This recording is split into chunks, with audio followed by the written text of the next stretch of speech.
లక్ష్మీదేవి యొక్క అనుగ్రహము ఎలా నిలబడుతుంది అంటే ఒక పెద్ద రహస్యం ఒకటి ఉంది. లక్ష్మీ పూజల చేత కాదు. లక్ష్మీదేవి యొక్క అనుగ్రహం ఎప్పుడు కలుగుతుందంటే శ్రీమన్నారాయణుని యొక్క అనుగ్రహం కలిగితే అమ్మవారి అనుగ్రహం నిలబడుతుంది. ఆవిడ నిత్యానపాయని, ఆవిడ ఎప్పుడు భర్తని అనుసరించి ఉంటుంది. అంటే భాగవతంలో లేదు కానీ అసలు ఐశ్వర్యం వృద్ధి చెందాలి అంటే ప్రతి ఇంటిలో 3 ఉన్న చోట లక్ష్మీదేవి స్థిర నివాసం చేసి ఉంటుంది. ఒకటి, తులసి చెట్టు ఎండిపోకుండా ఇంట్లో ఉండాలి. ఎప్పుడు తులసి చెట్టు ఎండిపోతోందని అనుమానం వస్తే మార్చాలి, అంచేత తులసి చెట్టు ఉండాలి. రెండవది, బ్రాహ్మణ సేవ జరుగుతూ ఉండాలి ప్రయత్నపూర్వకంగా. ఎప్పుడో మన ఇంట్లో శుభకార్యం జరుగుతుంది అని కాదు, నైమిత్తికము అని ఏ పౌర్ణమి తిథికో ఏకాదశి తిథికో. లేకపోతే ఇంక మనిషికి పశువుకి ఏమిటండి తేడా? ఆ ఈశ్వర కైంకర్యం లేనినాడు. అందుకని బ్రాహ్మణులకి సమారాధన చేయడమని, వేదం వినడమని ఇలాంటివి చేస్తూ ఉండాలి. మహాత్ములు వచ్చినప్పుడు అటువంటి వారికి ఇల్లు విడిదిగా ఇవ్వడమని, అటువంటి వారిని సేవించడమని జరుగుతూ ఉండాలి. మూడవది, లక్ష్మీదేవి యొక్క స్థిరమైనటువంటి నివాసాన్ని ఎవరు అపేక్షిస్తున్నారో అటువంటి వాళ్ళు తగినంత కారణం లేకుండా పగటిపూట ఇంట్లో అదే పనిగా నిద్రపోయే తత్వం ఉండకూడదు. ఈ 3 నా సొంతంగా చెప్పానని మీరు అనుకుంటున్నారేమో. దేవీ భాగవతంలో ఐశ్వర్యం ప్రబలంగా నిలబడ్డానికి నేను కొన్ని కారణాలు చెప్తున్నాను, ఇవి ఎక్కడుంటాయో నేను అక్కడ ఉంటానని ఆవిడ చెప్పింది. ఇది శ్రీమన్నారాయణుని యొక్క అనుగ్రహాన్ని పొందాలి. పొందితే లక్ష్మీదేవి కూడా ఉంటుంది. లక్ష్మిని మాత్రం కోరుకుని శ్రీమన్నారాయణుడిని తిరస్కరించిన చోట లక్ష్మి ఉండదు. ఆవిడ మహాపతివ్రత. ఆయనకి చోటు లేని చోట ఆవిడ ఎలా ఉంటుంది? ఆయన యొక్క శక్తి స్వరూపమే ఆవిడే. దీనికి ఒక దృష్టాంతం, అద్భుతమైన దాంతో భాగవతాన్ని వాటి కథాభాగాన్ని ప్రారంభం చేస్తాం. ఒకానొకనాడు మనం ఐశ్వర్యానికి కానీ, అధికారానికి కానీ, భోగలాలసతకి కానీ, వైభవానికి కానీ ఇంద్రుణ్ణి ఒక హద్దుగా చెప్పుకుంటాం. అందుకని మీరు గమనించారో లేదో, ఈ మన్వంతరాల గురించి చెప్పిన తర్వాత ఇంద్రుడితో కథలు అనుసంధానం అవుతున్నాయి. ఒకానొకనాడు ఇంద్రుడు ఒక అరణ్య ప్రాంతమునందు తిరుగుతున్నాడు. ఎందుకు తిరుగుతున్నాడు అంటే ఆయన సురాపానము చేసి రంభతో కలిసి విహరిస్తున్నాడు. విహరిస్తున్నటువంటి సమయంలో అటుగా దుర్వాసో మహర్షి వస్తున్నారు. ఆ వస్తున్నటువంటి వారిని చూసి ఆయన మహాబ్రహ్మజ్ఞాని, శంకరాంశ సంభూతుడు, ఆయనకి నమస్కారం చేశాడు. ఆయన చుట్టూ ఉన్నటువంటి పరివారం కూడా దేవేంద్రుడిని కుశలం అడిగి ఆయన్ని ఆశీర్వచనం చేశారు. ఎంతో సంతోషంగా దుర్వాసో మహర్షి, ఆయన చేతిలో ఒక పారిజాత పుష్పం ఉంది. ఆ పారిజాత పుష్పం ఈయన కృష్ణ భగవానుడి దగ్గరికి వెళ్ళినప్పుడు కృష్ణుడు ఇచ్చాడు, మహానుభావ ఈ పారిజాత పుష్పాన్ని స్వీకరించండి అని. అది భగవంతుని యొక్క చేతి నుండి వచ్చింది, లేదా భగవంతుడి పాదముల మించి వచ్చింది.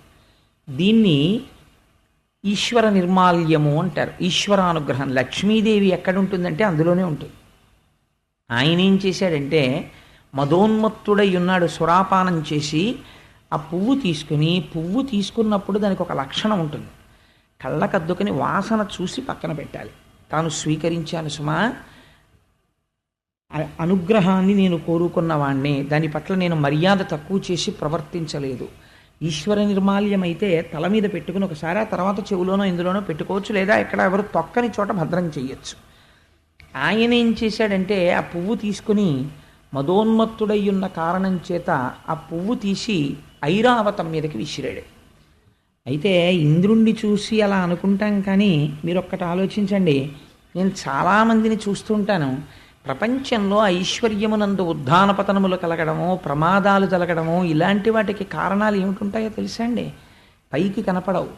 ఏదో దేవాలయానికి ఎడతారు కారు వేసుకుని, వెళ్ళిన తర్వాత వచ్చినటువంటి వాళ్ళు ఆదరింపబడవలసిన వారన్న ఉద్దేశ్యంతో ఈశ్వరుడి మెడలో ఒక పెద్ద పుష్పహారం తీసి వాళ్ళకి ఇస్తారు. వీళ్ళు వెంటనే ఏం చేస్తారంటే తీసుకెళ్ళి కారు బాయినెట్కి తగిలిస్తూ ఉంటారు.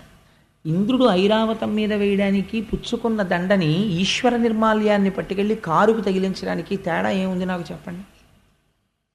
ఐరావతం మీద వేస్తే ఆ ఐరావతం విశేషమైనటువంటి తేజస్సుని సంతరించుకుంది. అది భగవంతుని యొక్క నిర్మాల్యం. అది దాని శిరస్సు మీద పడింది, అది స్వీకరించింది. అది తేజస్సు పొంది ఇంద్రుణ్ణి మోయడం మానేసి అరణ్యంలోకి వెళ్ళిపోయింది. మానేస్తే దుర్వాసో మహర్షి చూసి అన్నారు, నీకు ముకుంద పాదార విందముల నుండి వచ్చినటువంటి పారిజాత పుష్పాన్ని తిరస్కరించావు కనుక, ఐరావతం మీదకి విసిరావు కనుక ఉత్తర క్షణము నీవు ఐశ్వర్య భ్రష్టుడవగదువుగాక. నీకు ఐశ్వర్యం పోతుంది. స్వర్గలక్ష్మి ఇప్పుడే బయలుదేరి తన స్వస్థానమైనటువంటి వైకుంఠంలో ఉన్న మహాలక్ష్మిలో ఐక్యమైపోతుంది. ఇహ స్వర్గమునందు ఐశ్వర్యం ఉండదు నీకన్నారు. ఈ మాట అనగానే శత్రువులు వచ్చేస్తారండి. ఒక కారణం ఉండాలి కదా పోవడానికి ఐశ్వర్యం. రాక్షసులందరూ వచ్చేశారు, చుట్టుముట్టేశారు, పడగొట్టేశారు. పోయింది ఐశ్వర్యం. ఇప్పుడు పోయింది కాబట్టి ఏం చేయాలి? తెలుసుకున్నాడు, కారణం ఏమిటో తెలుసుకున్నాడు. ఎందువల్ల పోయింది మనకు ఐశ్వర్యము అన్నది తెలిసింది. నేను తరచూ ఒక మాట చెప్తుంటాను, కన్సల్టెంట్ ఫిజీషియన్ లాంటి వాడు చతుర్ముఖ బ్రహ్మగారు. ఎందుకంటే ఇంటికి పెద్ద ఏది ఏది చెప్పాలన్నా ఆయనే చెప్పాలి. అన్ని విషయాలు తెలుసున్నటువంటి పెద్ద ఆయన. అది పెద్ద తలకై, మహానుభావుడు, పూజనీయుడు. అందుకని దేవతలందరూ కలిసి బ్రహ్మగారి దగ్గరికి వెళ్ళారు. మనం కూడా చెయ్యవలసింది ఏమిటో పురాణం చెప్తుందండి. వాళ్ళు బ్రహ్మగారి దగ్గరికి వెళ్ళడం కాదు, నీకు కష్ట సుఖాలు వచ్చినప్పుడు నిన్ను మళ్ళీ ఓదార్చి గట్టెక్కించడానికి ఏ అనుష్ఠాన బలం పెంచుకోవాలో తెలుసుకోవడానికి ఈశ్వర భక్తుడైనటువంటి వాడిని ఆశ్రయించాలి. కాబట్టి దుర్వాసు శాపవశమున నిర్వీర్యత జగములెల్ల నిశ్రీకములై పర్వత రిపుతో కూడా అపర్వతములయ్యుండే హత సుపర్వావళులై. ఐశ్వర్యాలన్నీ తొలగిపోయినటువంటి వారై, దేవతలు తేజస్సు కోల్పోయిన వారై అరణ్యములు పట్టి తిరుగుతూ ఒకనాడు చతుర్ముఖ బ్రహ్మగారి దగ్గరికి వెళ్ళి ప్రార్థన చేసి, అయ్యా నేను ఇలా ప్రవర్తించానని దూర్వాసుడి కాళ్ళ మీద పడి ఏడ్చాడు. చతుర్ముఖ బ్రహ్మగారి కాళ్ళ మీద పడి ఏడ్చాడు. నా ఐశ్వర్యం తొలగిపోయింది, మళ్ళీ ఎలా వస్తుంది నాకు ఐశ్వర్యం అని. అంటే బ్రహ్మగారు అన్నారు, నెలవివడలి వచ్చి నిస్తేజులైనట్టి వేల్పుగముల చూచి వేల్పు పెద్ద పరమపురుషు తలచి ప్రణతుడై సంపొల్ల పద్మవదనుడగుచు పలికె తెలియ. ఆయన కూడా ఇంద్రుడు చెప్పినటువంటి మాట విని, నువ్వు ఖండకావలంతో ప్రవర్తిస్తుంటావురా, అప్పుడప్పుడు ఒకసారి బృహస్పతి జోలికి వెళ్ళావు, ఇవాళ దుర్వాసో మహర్షి జోలికి వెళ్ళావు, పోదు ఐశ్వర్యం, పోయి తీరుతుంది. ఇప్పుడు నీకు మళ్ళీ ఐశ్వర్యం ఎక్కడి నుంచి రావాలి? మళ్ళీ ఆ పద్మనాభుడి యొక్క అనుగ్రహంతో రావాలి. కాబట్టి నీకోసమైనా నేను ఎవరిని ధ్యానం చెయ్యాలి? ఆయననే ధ్యానం చెయ్యాలి అని కన్నులు మూసుకుని ధ్యానమునందున్నవాడై ఆ పరమాత్మని ధ్యానం చేసి పరమ సంతోషంతో చిరునవ్వు నవ్వాడు. అంటే ధ్యానమునందు ద్యోతకమైనటువంటి శ్రీమన్నారాయణుడు ఒక మార్గోపదేశం చేశాడు. కష్టానికి, ప్రతి కష్టానికి ఒకటి జ్ఞాపకం పెట్టుకోండి, ఒక నివారణం ఉంటుంది. కష్టాన్ని తెలుసుకుంటున్నది ఏది? మనస్సు. మళ్ళీ ఆ కష్టానికి విరుగుడు ఎందులోంచి రావాలి? మనస్సులోంచే రావాలి ఆలోచన. నీకున్న కష్టానికి విరుగుడు తెలియదు కొంతకాలం. ఎందుకు తెలియదో తెలుసా అండి? అనుభవింపచేస్తాడు ఈశ్వరుడు. కొన్నాళ్ళు పోయిన తర్వాత తెలుస్తుంది, ఫలానా వాళ్ళని పట్టుకుంటే లేకపోతే ఫలానా పని చేస్తే నా కష్టం పోతుంది. అదేదో చేస్తాడు, అమ్మయ్యా గట్టి ఎక్కేశానంటాడు. ఇప్పటి వరకు ఆయన తెలుసున్నవాడే, కానీ మరి ఎందుకు వెళ్ళలేదు నువ్వు అంటే, కష్టమును అనుభవింపచేయుట కొరకని పరమాత్మ ఈ ఆలోచన నీ మనస్సులోకి ప్రవేశించకుండా నిరోధిస్తాడు కొంతసేపు. ఇలా నిరోధించకుండా ఈశ్వరుడి వైపుకి బుద్ధి ఉండాలంటే ధ్యానము చేస్తూ ఉండాలి. ధ్యానము చేస్తే ఎవరి పాదములు పట్టుకోవాలో ఆ పాదములు మీరు పట్టుకున్నారు కనుక ఈశ్వరానుగ్రహాన్ని పొంది కష్టాన్ని తట్టుకునే శక్తి వస్తుంది. కష్టము రాకుండా ఉంటుందని మీరు అనుకోకండి, నేను ఎప్పుడూ అలా చెప్పను. కష్టము రాకుండా ఉండదు, వచ్చి తీరుతుంది కష్టం. ఎవ్వరూ అలా చెప్పకూడదు, అలా చెప్తే తప్పు. కష్టం రాకుండా ఎలా ఉంటుందండి? కష్టం రాకుండా ఉండాలంటే మీరు చేసిన పాపం ఒక్కటి లేకుండా ఉండాలి. మీరు అసలు ఒక్క పాపం కూడా చేయకపోతే అసలు మనుష్యుడిగా జన్మ ఎందుకు ఎత్తుతారు? అసలు మనుష్య జన్మ రాదు. మనుష్య జన్మ ఎత్తారు అంటే ప్రారంధం అనుభవించడానికి వచ్చారు మీరు. ప్రారంధం అంటే ఏమిటో తెలుసా అండి? ఈశ్వరుడు కూడా వెనక్కి తీడిహదాన్ని విడిచిపెట్టేసిన బాణం అది. విడిచిపెట్టేసిన బాణాన్ని ఎవరు ఆపుతారు? ఇంకా ఆపలేరు, ఇంకో బాణం వేయకుండా ఆపుతారు. అందుకే మహాజ్ఞానులైన వాళ్ళు కూడా ప్రారంధం అనుభవిస్తారు. మీరు చూడండి, రమణ మహర్షి అంతటి వారికి సర్కోమా వ్యాధి వచ్చింది. రామకృష్ణ పరమహంస అంతటి వాడికి కంఠంలో రాచపుండు పుట్టింది. వివేకానందుడంతటి వాడికి భరించలేని అనారోగ్యం వచ్చింది. మహాత్ములైన వాళ్ళకి కూడా అనారోగ్యాలు వచ్చాయి. వాళ్ళ యొక్క ఉపాసనా బలాల చేత వాళ్ళు తట్టుకోగలిగిన వారే. కానీ వారు ఎందుకు అనుభవించారు? అది తెలుసుకున్న నాడు నీకు కష్టాన్ని తట్టుకోగలిగిన శక్తి వస్తుంది. ఈ తట్టుకోగలిగిన శక్తిలోంచి ఈశ్వరుడి పాదముల నుంచి తప్పుకోలేని విస్మృతి కలగని స్థితి కలుగుతుంది. ఆ స్థితి నిన్ను రక్షిస్తుంది తప్ప భగవంతుణ్ణి ప్రార్థన చేయండి మీకు కష్టం రాకుండా ఉండదు అనకూడదు. మరి ఏమండి ఇంకా కష్టం రాకుండా చేసేదానికి మాకు ఎందుకండి పురాణం, మాకు ఎందుకండి భగవంతుడు అని మీరు అడగచ్చు. ఈశ్వరుడికి ఒక శక్తి ఉంది. మీకు నేను ఒక ఉదాహరణ చెప్తాను. మీరు ఒక రాష్ట్రపతిని ఎన్నుకుంటారు. రాష్ట్రపతిని ఎవరు ఎన్నుకున్నారండి? మీరే ఎన్నుకున్నారంతే. మీరిచ్చారు ఆయనకి అధికారం. ఆయన ఏం చేస్తున్నాడు? ఒక 150 హత్యలు చేసినవాడు ఒక ఆయన ఉన్నాడు. ఆయనకి సుప్రీంకోర్టు ఉరిశిక్ష వేసేసింది. వీడిని చనిపోయేంత వరకు ఒక త్రాటికి వేలాడదీయండి అంది. ఆయన రాష్ట్రపతికి క్షమాభిక్షకి ఒక దరఖాస్తు చేసుకున్నాడు. రాష్ట్రపతి గారు అన్నారు, మార్చి వీడిని యావజ్జీవిత కారాగార శిక్షగా మారుస్తున్నాను, వీడు బతికున్నంత కాలం ఖైదులో ఉంచండి అన్నాడు. అదే రాష్ట్రపతి ఒక రిపబ్లిక్ డే నాడు ఒక 4 ఏళ్ళు పోయాక ఇతని ప్రవర్తన చూసి ఇతన్ని విడిచిపెట్టేయండి. ఎలా వచ్చింది అధికారం? ఒక సర్వోన్నత న్యాయస్థానం చెప్పిన దానికన్నా ఒక రాష్ట్రపతికి అధికారం ఎక్కడి నుంచి వచ్చింది అంటే, మీరు ఎన్నుకున్నటువంటి ఒక రాష్ట్రపతికే మీరు ప్రశ్నించలేని అధికారం ఉంటే, ఈ సర్వబ్రహ్మాండములకు సృష్టికర్త అయి సూర్యచంద్రులు యొక్క గమనమును శాసించగలిగినటువంటి పరమాత్మ మీ కష్టానికి రావలసినటువంటి ఫలితాన్ని బాగా తగ్గించడంలో ఆయనకి ఎందుకు ప్రమేయం ఉండదు? ఉంటుంది. అందుకే కష్టాన్ని తీయడు, ఒక గొప్ప ఫలితం ఇస్తాడు. ఏమిటో తెలుసా అండి? నమశివాభ్యాం అశుభాపహాభ్యాం. రోజు ప్రార్థనా శ్లోకంలో ఒక మాట చెప్తాం, ఆపదామపహర్తారం దాతారం సర్వసంపదాం. దాకి ఒత్తేస్తుంటారు కొంతమంది. దాతారం అనకూడదు, దాతారం సర్వసంపదాం. లోకాభిరామం శ్రీరామం భూయో భూయో నమామ్యహం. అంటే మీకు ఒక భయంకరమైనటువంటి కష్టం రావలసి ఉన్నది, మీకు తెలియదు ఆ కష్టం వస్తోందని.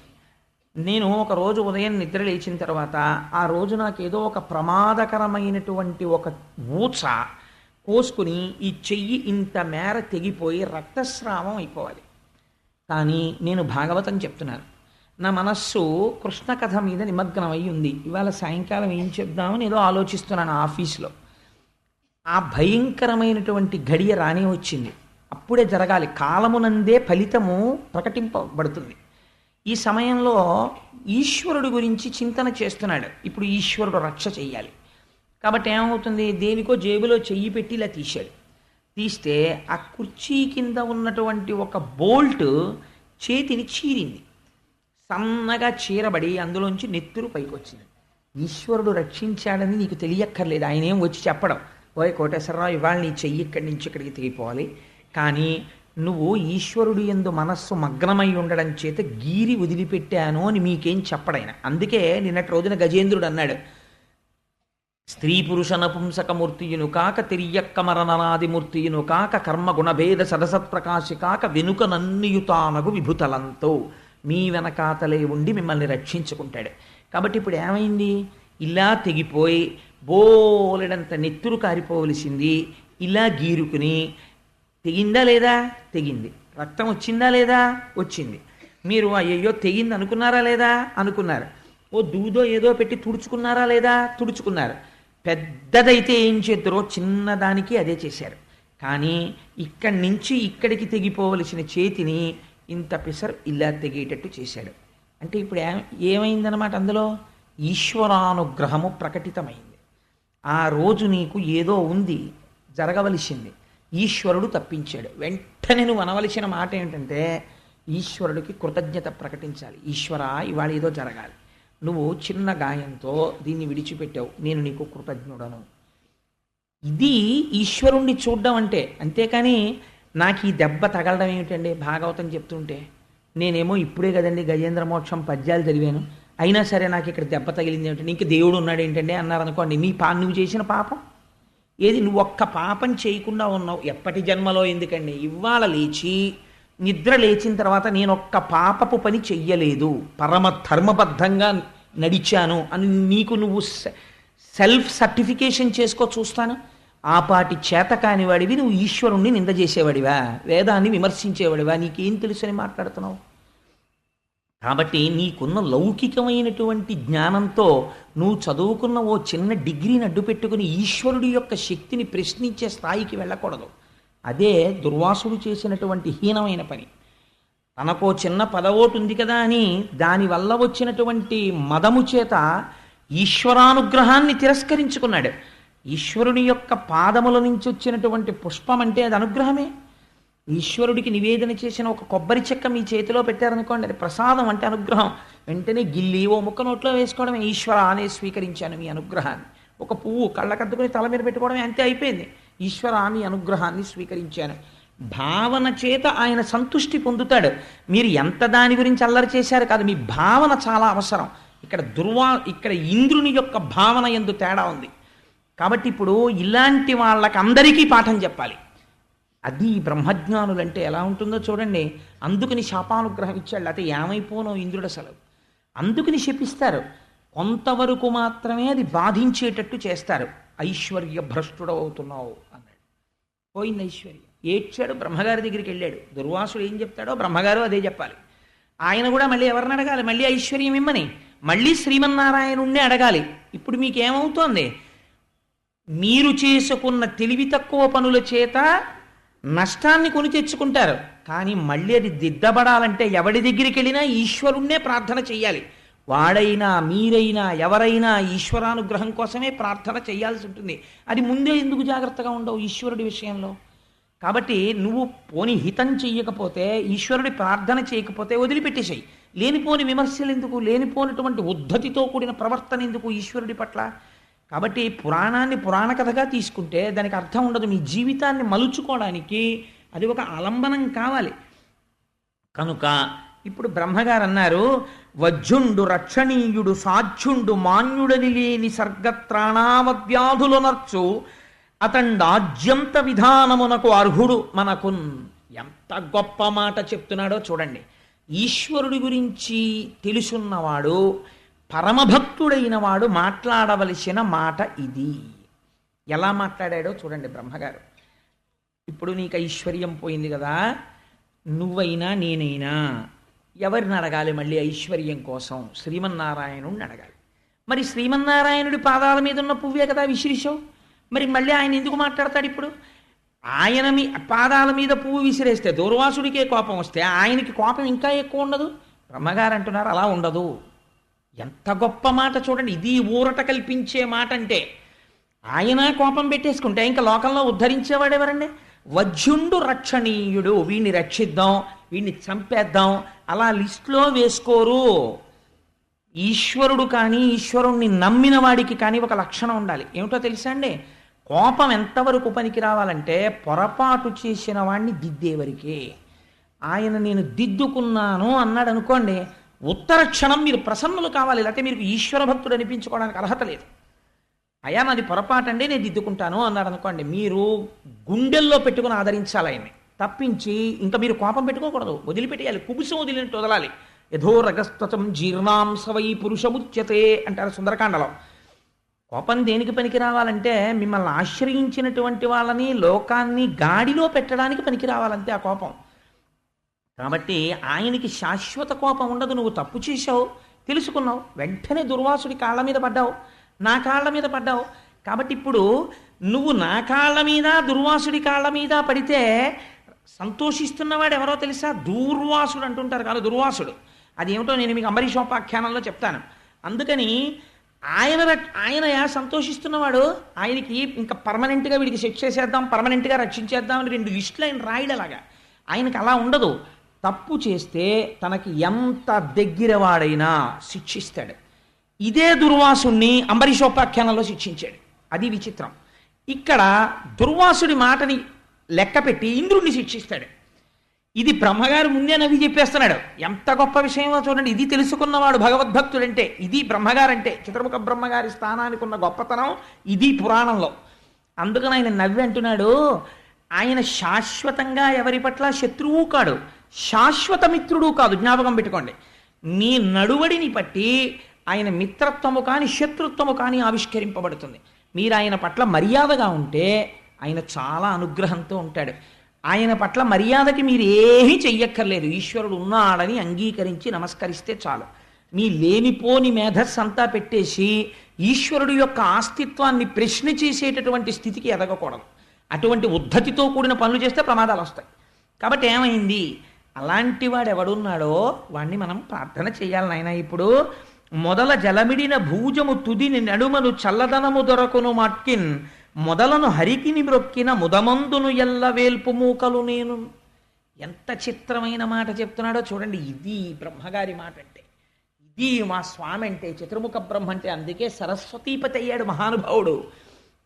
ఓయ్ ఇంద్ర, నేను కానీ దుర్వాసుడు కానీ సమస్త దేవతలు కానీ ఎప్పుడు సంతోషిస్తారో తెలుసా?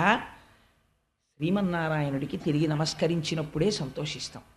మాకు నమస్కరించి శ్రీమన్నారాయణ అనుగ్రహాన్ని పొందడం కాదు, శ్రీమన్నారాయణునికి నమస్కరిస్తే మేమందరం నీకు వాప్తులవుతాం. ఎలాగంటే, చెట్టు యొక్క నీడ కావలసిన వాడు నీడనిచ్చే కొమ్మలకి నీళ్లు పోస్తాను, నేను మొదలకి నీళ్లు పొయ్యనంటే కొమ్మలు నీడనిస్తాయా? మొదలకి నీళ్లు పోయినప్పుడు మాడిపోతాయి. చెట్టు మొదల్లో నీళ్లు పోసిన వాడికి మొదట్లో నీళ్లు పోసావు, మేమెందుకు నీడనిస్తాం, ఆ మొదల దగ్గరే కూర్చో అని కొమ్మలంటాయా? పళ్ళిస్తాయి, నీడిస్తాయి, అన్నీ ఇస్తాయి. అలా అన్నిటికీ మూలమైన వాడెవడో వాడి పాదాలు పట్టుకోవయా. వాడు శ్రీమన్నారాయణుడు. వాడికి కోపం ఉండదు, వాడికి ద్వేషం ఉండదు. అటువంటి వాడిని ప్రార్థన చేద్దాం. ఇదండి భావన అంటే. ఇది ఇలా చెప్పగలిగిన వాడెవడో వాడు బ్రహ్మ, వాణ్ణి బ్రహ్మస్థానమునందున్నవాడు అంటారు. ఇది భగవంతుడి గురించి మాట్లాడటంలో అటువంటి ఓదార్పు వచనమును పలకగలగాలి, అంత చక్కగా మాట్లాడగలగాలి. ఈ మాట చెప్పగానే ఇంద్రుడికి ఇప్పటిదాకా అమ్మ బాబోయ్ నేను అపచారం చేసేసాను, ఎంత కోపం పెట్టేసుకున్నాడో, ఇంకా నాకు మళ్ళీ లక్ష్మీ వైభవం ఎప్పుడు దొరుకుతుందో అని బెంగెట్టుకున్న వాడికి మళ్ళీ భగవంతుడి పాదములు ఆశ్రయించడం చాలా తేలిక. తప్పు చేసిన వాణ్ణి ఆయన క్షమిస్తాడు. ఈ బుద్ధి కలిగిందనుకోండి, పశ్చాత్తాప ప్రకటనము జరిగిందనుకోండి, వెంటనే వరం ఇచ్చేస్తాడు ఆయన. దితి తప్పు చేసింది సంధ్యాకాలంలో. హిరణ్యకశిపుడు పుట్టాడు, భర్త దగ్గరికి వెళ్ళి పడింది. మనవడు ప్రహ్లాదుడు పుట్టాడు. తప్పు చెయ్యడం సహజం, పశ్చాత్తాపడి మళ్ళీ జరగకుండా ఉండడం మంచి మనిషి యొక్క లక్షణం. కాబట్టి ఇంద్రుడు ఇప్పుడేం వెళ్ళి శ్రీమన్నారాయణకి ఎక్కడతో సహస్ర కలశాలతో అభిషేకమో సహస్ర కలువలతో పూజో మళ్ళీ చేయలేదు. మీరు ఇది గమనించాలి. పురాణంలో ఇంద్రుడు లోపల వెంటనే అవును నిజమే, నా స్వామి పాదాలే పట్టుకుంటాను, ఆయన చేత్తో వచ్చిన పువ్వే కదా విసిరిశాను, పొరపాటు అదే కదా జరిగింది, స్వామి నాది తప్పే మన్నించు, ఒక్క మాట ఇలా అనుకుని మనసులో నమస్కారం చేశాడంతే. ఇలా అనేటప్పటికీ ఏమైంది? అది విచిత్రం. ఎక్కడో వెళ్ళి కూర్చుని జీవితాంతం తపస్సు చేసినటువంటి వాళ్ళకి దొరకని దర్శనం పశ్చాత్తాపం కలగ్గానే ప్రత్యక్షం అయిపోయాడు. ఎలా ప్రత్యక్షం అయ్యాడు? ఒకవేయార్కులు కూడినట్టి కరువయ్య జత్ప్రభాభూతితో ఒక రూపై చనుదించు మాట్య హరిదానొప్పారే ఆ వేలుపుల్ వికలాలోకనులై విషణ్ణమతులై విభ్రాంతులై మ్రోలగానక శంకించిరి కొంత ప్రొద్దు విభుగానంబోలునే వారికి. ఎంత చిత్రమైన మాట చూడండి. ఎప్పుడైతే ఇలా మనస్సులో పశ్చాత్తాపంతో నమస్కరించారో ఒకేసారి 1000 సూర్యబింబాలు వచ్చి భూమి మీద దిగాయి అనుకోండి, వెంటనే ముందు మనకేమవుతుంది? కళ్ళు కనపడడం మానేస్తాయి. కళ్ళు కనపడడం మానేసి ఏమిటొచ్చింది, ఎదురుగుండా ఏమిటొచ్చిందని కళ్ళు మూసేసుకుంటాం, అంత వెలుతురు భరించలేక.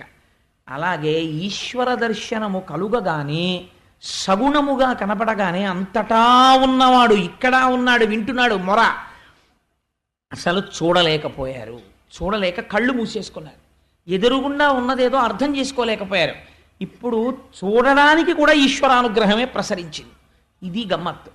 ఆయన్ని చూడడానికి ఉపకరణం ఏమిటో తెలుసా అండి? ఆయన అనుగ్రహమే. ఆయన అనుగ్రహంతోనే ఆయన్ని చూడాలి, లేకపోతే చూడడం కూడా కుదరదు. ఇప్పుడు ఆయన అనుగ్రహంతో ఆయనంతట ఆయన అంతటా వ్యాపించిన వాడు ఈ కంటితో చూడడానికి వీలుగా వచ్చి నిలబడ్డాడు. నిలబడితే ఈశ్వరానుగ్రహంతోనే చూశారు.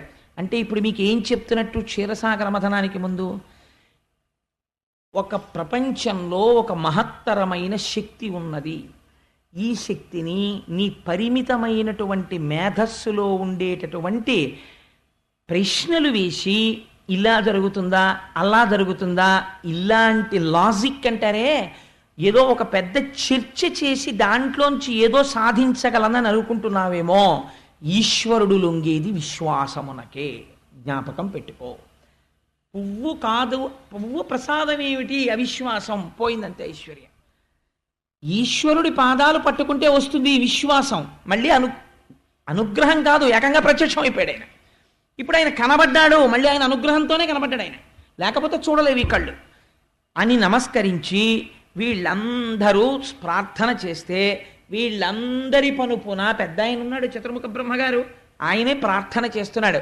ఎంత గొప్ప ప్రార్థన చేశాడో చూడండి. ఈ పద్యం నేను అనుకుంటున్నాను అసలు ప్రతి వాళ్ళకి ధారణలోకి రావాలండి. ఈ పద్యం పోతన గారి గొప్పతనం ఏమిటంటే ఆంధ్రీకరించడంలో చాలా పెద్ద పెద్ద విషయాల్ని చాలా చిన్న చిన్న పద్యాల్లో రాస్తారు. పెద్ద పెద్ద సీస పద్యాల్లో రాయరు.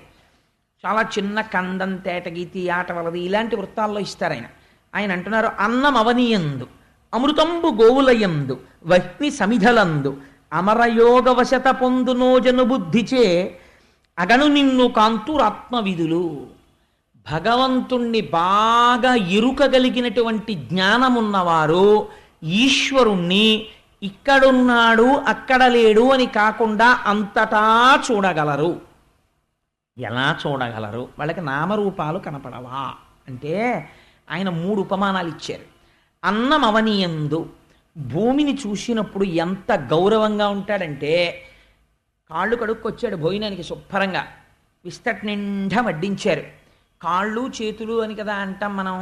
భోజనానికి ఇక్కడ వరకు వచ్చి కూర్చోవడానికి ఏవి ఆధారమయ్యాయి? కాళ్ళు ఆధారమయ్యాయి.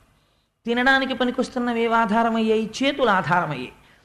తినడానికి మాత్రం పనికొస్తారా? అసలు పాపం ఈ భోజనానికి రావడానికి మొదటి ఉపకరణం కాళ్ళు. ఇవి పెట్టకుండా అన్నం తినడం ఏమిటని 2 పాదాలు ఎత్తి విస్తట్లో పెట్టుకున్న తర్వాత ఎవడైనా తింటాడా? తినడు. ఎందుకు తినడు? అన్నమును చూస్తున్నాడు, అందులో బ్రహ్మమును చూస్తున్నాడు, తనలోకి వెళ్ళవలసిన పదార్థాన్ని శౌచంతో తీసుకుంటున్నాడు.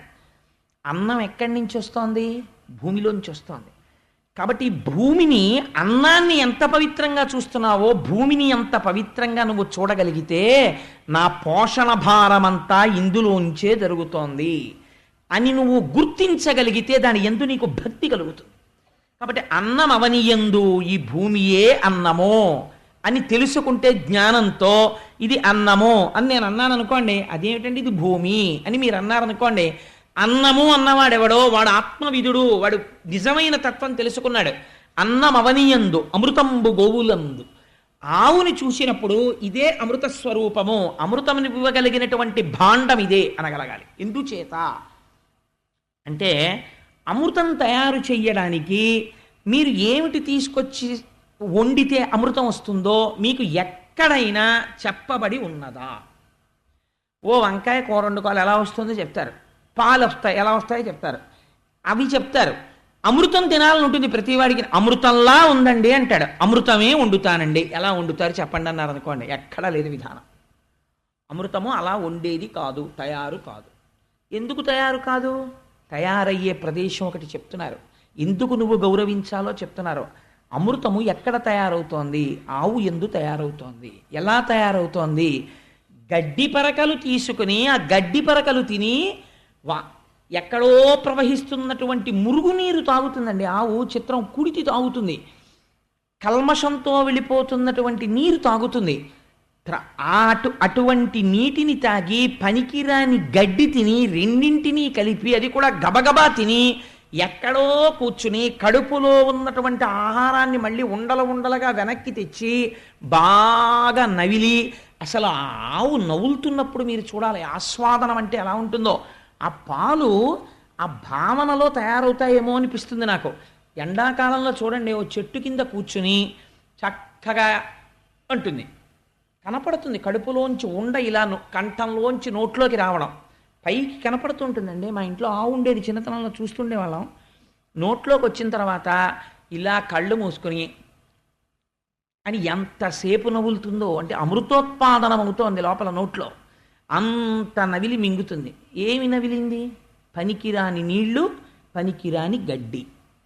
ఆ వచ్చిన పాలు 104 జ్వరంతో 20 రోజుల నుంచి మంచాన పడిపోయినవాడు కోటీశ్వరుడైనా సరే రొట్టె ముక్క తినడానికి వీల్లేదు, పాలు పట్టండి అంటాడు.